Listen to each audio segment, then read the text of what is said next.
Welcome to Samba Samba. Enjoy the video.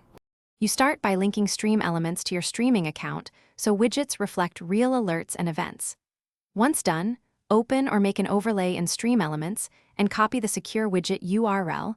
This is what OBS will load.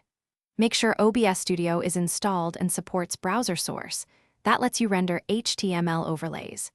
You do this now because a single widget URL centralizes alerts, chat, and goals, which keeps OBS scenes clean and reduces CPU overhead. You now add the widget into your live scenes.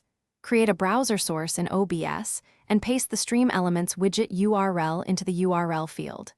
Next, match the width and height to your canvas.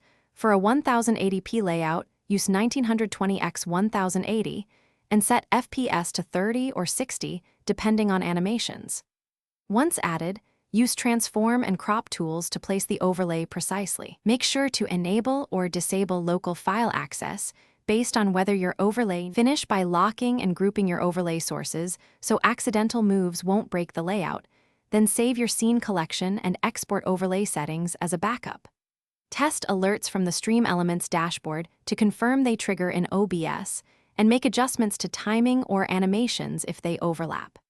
If updates don't show, you must refresh the browser source or restart OBS. If it still fails, check for HTTPS/cores or firewall issues. Copying the URL again and clearing cache usually resolves it.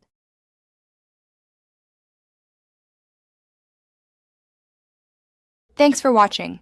Consider subscribing if we helped you.